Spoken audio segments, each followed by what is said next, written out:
Bienvenue à tous, merci de nous rejoindre pour cette nouvelle édition de l'Africa Newsroom. Aujourd'hui, place au 4e volet de cette semaine sur le Burkina Faso avec notre dossier qui sera consacré aux initiatives locales de sécurité.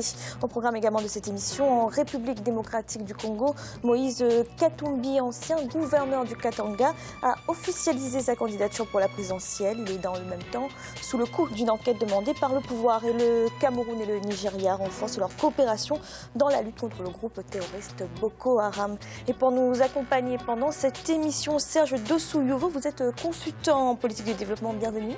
Merci, bonsoir. Et avec nous également nos éditorialistes, Daouda Tal, bienvenue. Merci Fanny, heureux de vous retrouver sur ce plateau et bonsoir à toutes et à tous. Et Grâce à Kiza, bienvenue. Merci Fanny, bonsoir à tous. Tout de suite l'actualité du jour.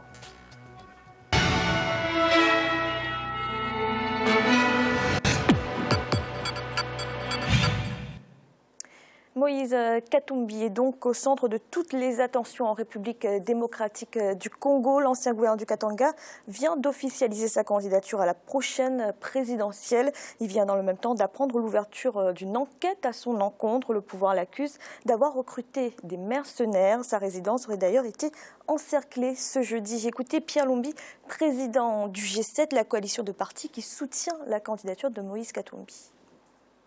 Le G7 exprime toute son indignation devant la campagne de dénigrement et les cabales grossièrement montées actuellement par le pouvoir contre le candidat Moïse Katumbi aux fins de nuire à sa personne et l'empêcher de participer à la prochaine élection présidentielle. Daouda, Moïse Katumbi, c'est l'homme qui dérange en ce moment en République démocratique du Congo? Oui, sans doute Fanny. À l'aube de cette élection présidentielle qui est prévue, si elle aura lieu d'ailleurs, je pense que c'est quelqu'un qui est assez puissant sur la scène politique en RDC et c'est quelqu'un aussi qui quand même dans sa région où il a été gouverneur, le Katanga, est fortement mobilisé. En effet. Et donc, à partir de ce moment-là, je pense que bon, quand on a une personnalité comme ça en face, forcément, le pouvoir va un petit peu avoir peur de ce qu'il est capable de faire en termes de mobilisation, etc. Ça me semble logique. Maintenant, de là à faire ce type d'accusation, moi, je ne peux pas me prononcer là-dessus de manière... Donc, vous ne liez pas enquête et élection? Bon, on sait très bien que ça peut être instrumentalisé de la part du pouvoir congolais qui aujourd'hui fait tout pour retarder cette élection, ouvrir une enquête parce que Moïse Katumbi aurait recruté et en tout cas faire venir des mercenaires en RDC. Bon, ça reste à prouver. Moi, j'ai un doute.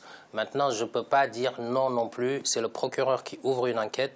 Attendons que le juge décide, peut-être que le juge va aller dans le contresens du procureur. Et si c'est vraiment ça, en tout cas, s'il n'est pas coupable de ça, cette affaire doit être arrêtée tout de suite. Alors, Gratien, l'enquête a quand même été demandée par le gouvernement, par le ministère de la Justice exactement. Que pensez-vous de cette enquête sur Moïse Katumbi? D'abord, je pense que Moïse Katumbi, c'est un politicien chevronné, qui est connu, qui connaît bien la scène politique congolaise, qui connaît bien aussi, disons, la politique internationale. Je vois mal comment un homme comme Moïse Katumbi, qui fédère beaucoup d'opposants, qui pourrait se lancer dans les recrutements des mercenaires. D'abord, on peut se poser la question, techniquement, quand on recrute 40, 50 mercenaires, c'est pour faire quoi? Assassiner quelqu'un ou faire une rébellion? Il ne peut pas. À quoi ça sert de faire une rébellion dans un pays où il espère qu'il y ait des élections, qui pourrait être le favori? À quoi ça sert d'avoir une rébellion dans un pays comme la RD Congo? Ça ne servira à rien. Et il était présent, en plus on parle des mercenaires américains. On sait bien qu'au Congo, à RD Congo, il y a ce mélange. Il y a déjà le mélange entre, déjà il y a la monnaie américaine qui est présente, il y a aussi les forces et les gens de sécurité. On sait bien les anciens, que ce soit des services de renseignement sud-africains qui se retrouvent dans la sécurité des mines au Katanga, d'autres aussi des Américains, des Marines qui se retrouvent, des anciens qui se retrouvent à faire la sécurité, même des gens dont on pourrait dire c'est normal qu'il soit présent, mais on voit mal comment un mercenaire pourrait venir avec des visas bien s'installer. Pour moi, personnellement, quand je vois ce qui se passe dans plusieurs pays, et ce genre, surtout dans le domaine de la sécurité, aucun politicien ne pourrait jouer avec ce feu. Daouda, c'est contradictoire cette candidature à la présidentielle et en même temps ces soupçons d'avoir comme ça recruté des mercenaires? Bon, que je sache, la candidature Fanny, elle n'a pas encore été déclarée de manière officielle. Alors si, elle est déclarée de manière officielle. Ah, elle est. Voilà. Bon, très bien. Donc comme la candidature est déclarée de manière officielle, on peut effectivement faire le lien. Mais dans tous les cas, moi, ce que je pense, c'est que on le voit quand même, la sécurité de Moïse Katumbi est quand même menacée. Ça, c'est le moins qu'on puisse dire, puisqu'il y a eu des marches qui ont été interdites et qui ont été finalement réprimées à coups de gaz lacrymogène, etc. On a même parlé des impacts de balles à un moment donné. Donc, quelque part, à partir de ce moment-là, la personne a quand même le droit d'assurer sa défense. Soit c'est l'État qui lui permet, en tout cas, qui lui donne des moyens légaux pour pouvoir assurer recruter des gens qui lui permettent d'assurer sa sécurité, ou alors l'État lui-même lui garantisse la sécurité. Après tout, c'est un citoyen et c'est pas n'importe quel citoyen. Donc à partir de ce moment-là, si sa sécurité est menacée, l'État doit en tous les cas faire en sorte que cela puisse être garanti. À défaut, ça me semble légitime de pouvoir se défendre. Gratien, on peut dire que c'est un candidat qui a de fortes chances, Moïse Katumbi? Oui, mais alors, si on recadre bien la scène politique congolaise RD Congo, parce qu'il faut bien différencier avec l'autre Congo, c'est que le président actuel Kabila n'est pas candidat. On parle de glissement. Constitutionnellement, il ne peut pas se présenter. Même lui, il est convaincu qu'il ne peut pas se présenter. Il parle de glissement. Or, les opposants veulent arrêter ce système de glissement pour qu'il y ait des élections. Sur la scène politique, celui qu'on voit, c'est Moïse Katumbi qui apparaît comme le candidat, disons, qui a beaucoup plus de chances de gagner. Alors, s'il gagne, c'est-à-dire que les compagnons de Kabila, si on voit bien comment on monopolise le pouvoir, seraient menacés, par exemple, s'il y a eu les corruptions, ou même perdre des postes. C'est pour ça qu'en fait, qu'il est combattu par Kabila, mais je pense aussi par l'entourage de Kabila interposé. Merci. Dans l'actualité également, le président camerounais Paul Biya était en visite au Nigeria avec son homologue Muhammadu Buhari. Il a été question essentiellement du groupe Boko Haram. Les deux chefs d'État ont convenu de renforcer leur coopération en matière de lutte contre le terrorisme. Olivia Yere-Dobré.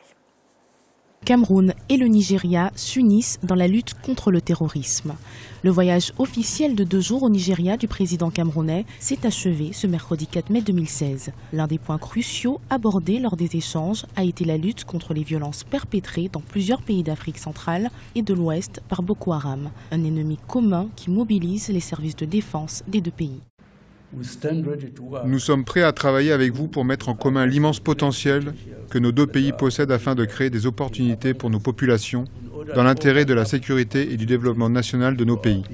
Laissez-moi réitérer la volonté de notre gouvernement à mettre fin à ces actes de barbarisme et d'assurer que cette idéologie étrange n'ait plus de place dans notre futur.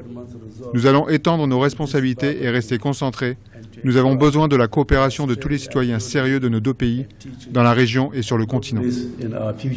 Des questions d'ordre économique ont également été au menu des discussions entre le président nigérian Muhammadu Buhari et son homologue Paul Biya, avec en vue la signature d'accords sur la libre circulation des biens et des personnes, le retour des réfugiés, mais aussi la prévention du terrorisme au niveau des frontières communes.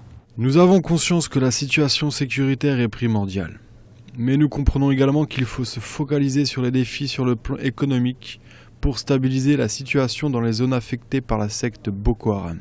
Je pense qu'il serait judicieux de définir des programmes de développement communs dans nos zones frontalières qui ont été dévastées par Boko Haram, où les déplacés devront être relogés. Je n'ai aucun doute que ce voyage que nous allons entreprendre ensemble mènera au succès. La visite du président Paul Biya au Nigeria fait suite à celle effectuée à Yaoundé en juillet 2015 par le président Muhammadu Buhari. La rencontre entre les deux chefs d'État intervient à quelques jours du sommet des États du bassin du lac Tchad qui se tiendra à Abuja, capitale nigériane, le 14 mai. Daouda, les relations entre les deux pays, Cameroun et Nigeria, n'ont pas toujours été au beau fixe. Cette rencontre, elle marque une étape importante dans justement le renforcement de la coopération. Oui, tout à fait. Je pense que le différend, il est déjà dépassé maintenant. Et il y a le champ de coopération entre le Cameroun et le Nigeria est assez vaste. Et je pense que ce serait quand même dommage que les deux présidents passent à côté de ça. Bon, pendant longtemps, sur ce thème du terrorisme, ça n'avait pas beaucoup bougé, mais peut-être qu'à ce moment-là, il y avait aussi Goodluck Jonathan. Hein. On sait très bien que l'armée nigériane même ne bougeait pas trop à ce niveau-là, de manière offensive.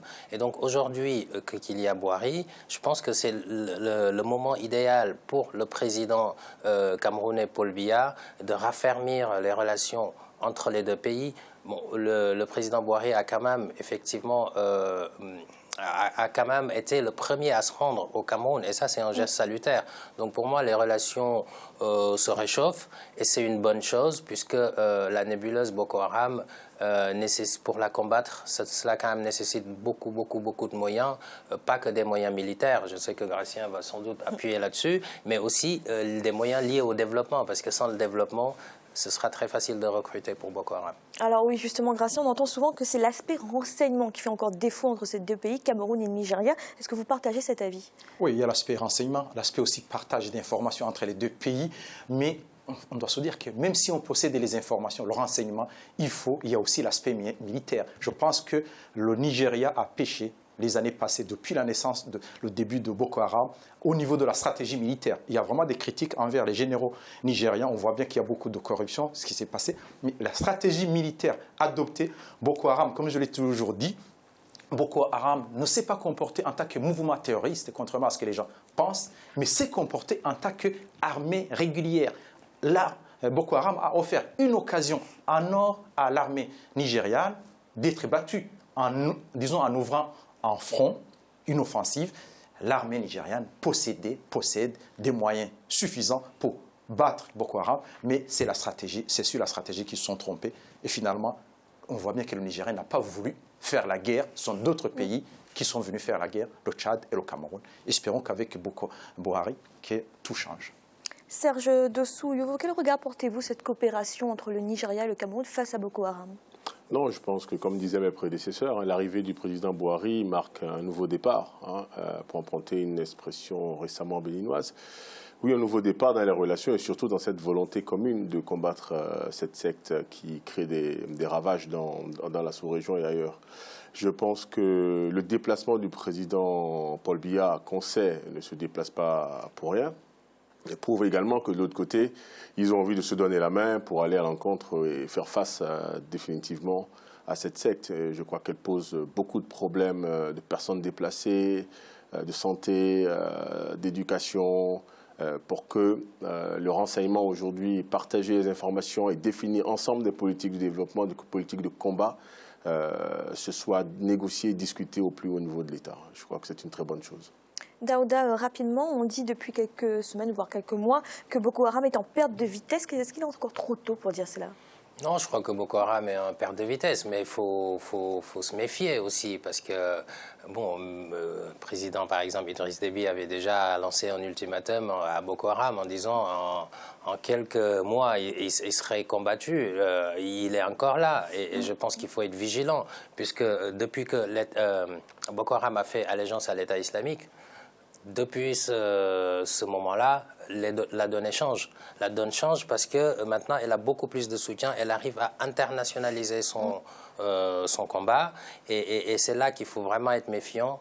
En plus, entre le Cameroun, pour revenir sur cet aspect, et le Nigeria, il y a quand même des flux de population, entre guillemets, des réfugiés et tout ça. Et il faut quand même bien gérer ça parce que c'est aussi un risque d'infiltration à ce niveau-là. Merci. Nous allons marquer une courte pause un instant, la deuxième partie de l'Africa Newsroom. A tout de suite.